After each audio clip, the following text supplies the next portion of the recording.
आज के इस प्रोग्राम में हम सुषुम्ना नाड़ी के जागरण के उपायों पर विचार करेंगे।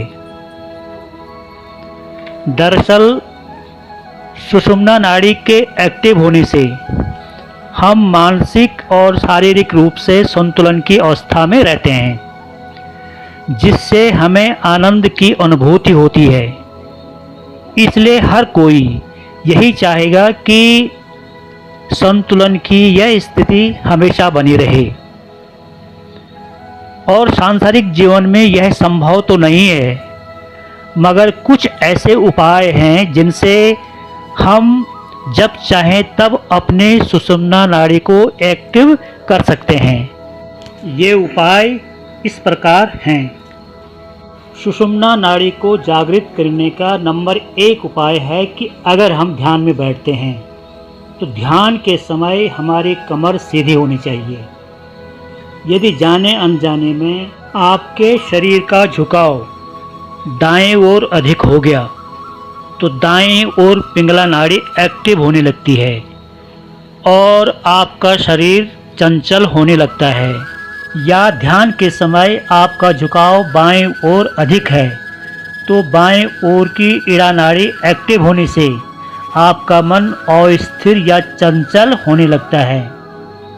बहुत विचार आएंगे, इसलिए ध्यान के समय अपने शरीर को एकदम सीधे रखना है ताकि ये नाड़ियाँ सीधी रह सकें, क्योंकि सुषुम्ना नाड़ी न तो दाएं ओर है और न बाएं ओर, बल्कि बीच में है।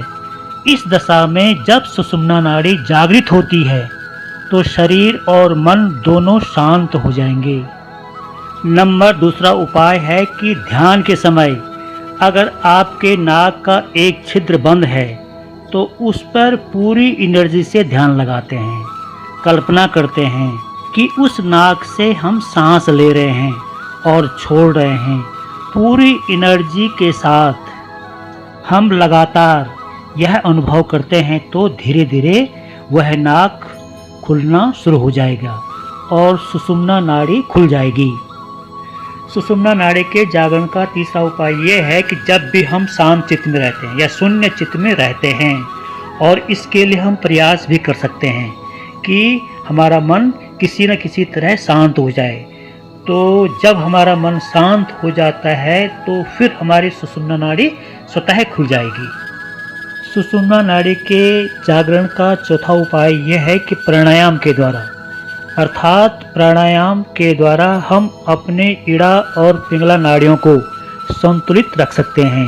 इसके लिए अनुलोम विलोम, कपालभाति, भद्रिका आदि प्राणायामों का प्रयोग करते हैं। नंबर 5 उपाय है कि अपने अंदर पवित्रता को बढ़ाकर अपनी सुषुम्ना को जागृत कर सकते हैं। जैसा कि संत महात्माओं की सुषुम्ना नाड़ी अधिक समय तक जागृत रहती है, इसका कारण यही है कि उनके अंदर पवित्रता की अधिकता होती है।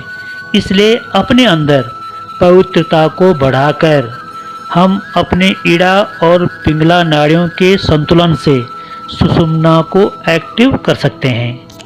सुषुम्ना की जागृति का 6वां उपाय यह है कि जब भी हमारा मन आनंदित रहता है, हम खुश रहते हैं, हंसते मुस्कुराते रहते हैं, या कोई खुशखबरी मिलती है या खुशी का माहौल रहता है, तो उस समय स्वतः सुषुम्ना नाड़ी चलने लगती है।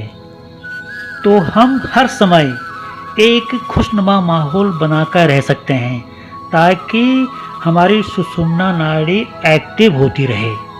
इस तरह की स्थिति जब हमारे सामने कभी आती है तो उस समय होता क्या है कि स्वतः एक गहरी सांस अपने अंदर प्रवेश करती है और बाहर छोड़ती है, अथवा कभी कभी एक करंट जैसा झटका लगता है। तो इसका संकेत ये होता है कि हमारी सुषुम्ना नाड़ी जागृत होने लग गई है।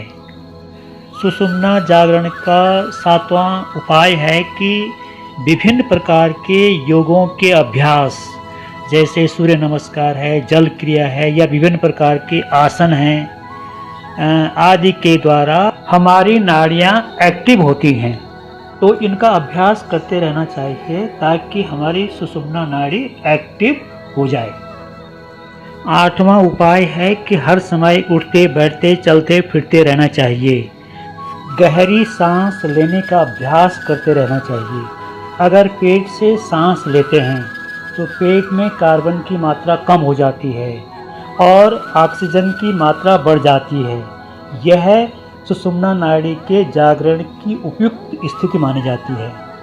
उपाय नंबर 9, शारीरिक अभ्यास, जैसे दौड़ना है, उठक बैठक है, उछल कूद है, या पहाड़ी पर चढ़ना है, या टहलना है आदि के द्वारा हमारी नाड़ियाँ एक्टिव रहती हैं। उपाय नंबर 10, अपनी ज़िंदगी में हम जब किसी लक्ष्य को चुनौती मानकर कार्य करते हैं तो हमारे ध्यान में अधिक एनर्जी केंद्रित होती है, जिससे हमारी सुषुम्ना नाड़ी एक्टिव होने लगती है। इसीलिए महात्माओं की सुषुम्ना नाड़ी जब चाहे तब एक्टिव हो जाती है। तो आज के इस प्रोग्राम से आपको अपनी सुषुम्ना को एक्टिव करने के लिए जिन उपायों पर चर्चा हुई, आशा है आपको इससे लाभ हुआ होगा। धन्यवाद।